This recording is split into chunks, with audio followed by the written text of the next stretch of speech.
So good morning everyone. Welcome to Iibs Ias Academy.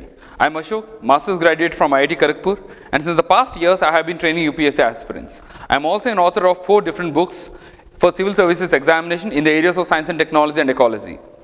And today we are going to discuss about the topic internal security. So before we enter the topic, we have to understand the meaning of the term internal security. So very first question is what is internal, and the second question is what is security. So when you are talking about what is internal, so we have to understand internal means within the geographical territories of India. So within the boundaries of India, that is what internal is. And what is security?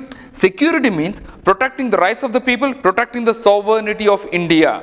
So all the areas related to the sovereignty of India within the territorial boundaries, we are going to discuss in internal security. So we will get to the definition of internal security.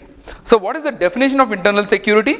Internal security is the security of a country within its borders, within its geographical boundaries. That is what the internal security is.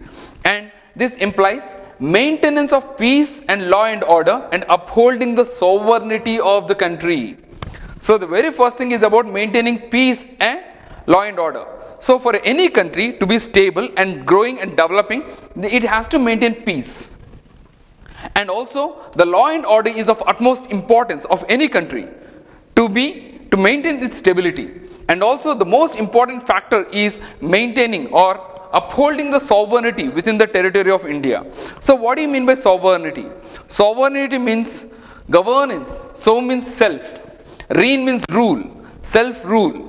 So India is not a dominion of any other nation. India is not dependent on any other nation. It is independent on its own. That is the meaning of sovereignty, right? And upholding the sovereignty is of utmost importance because we struggled so hard to attain independence. After 200 years of subjugation, we have attained our independence. That's why sovereignty is of utmost importance for us. So that is what internal security is. So when we talk about internal security, the question arises, what is external security? If there is something internal, there has to be something external. So external security is the security against the aggression by the foreign country. If the Pakistan is trying to force India into war, so that is an external threat which we are having. If some other country is trying to wage a war, if some other country is trying to strike India through the terrorism, so that is external security. So external security is the security against aggression by a foreign country, right? And external security is solely responsibility of the armed forces. So who will take care of external security? Who will provide security from other countries? Armed forces, right? Well, internal security comes under the purview of the police. So obviously if there is some kind of disturbances in India, so if there is some kind of a terrorism from the northeast, if there is internal terrorism, if there is land hawala, so all these things are the internal disturbances. Naxalism is an internal disturbance. Who will take care of it? The police, and which is supported by Central Armed Police Forces if at all required. Central Armed Police Force if it is required. That is what internal security is the responsibility of.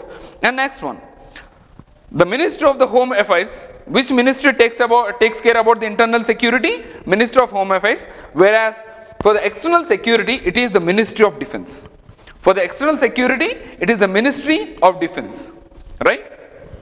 And so classification of different threats. Once we talk about the security, what kind of threats do we possess or can we have so that we can establish the security, right? So once you know the threat, only then we can provide the security for, right? So what kind of different threats are there?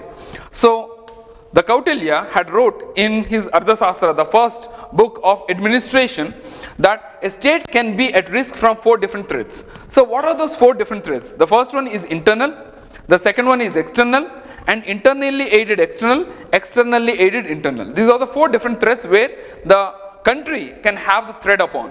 So what is internal threat? Within the geographical boundaries of India, and external from additional neighboring country or any other country, and internally aided external. These comes where the confusion arises.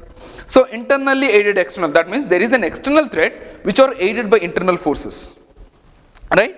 So the external threat is actually coming because of the internal forces, because of the people within the geographical territory of India. And externally aided internal, right? So there is internal kind of disturbances which are being aided by the other country, right? So these are the 4 different threats that are there, right? So if you want to have more information, please join Iibs Ias Academy. Thank you.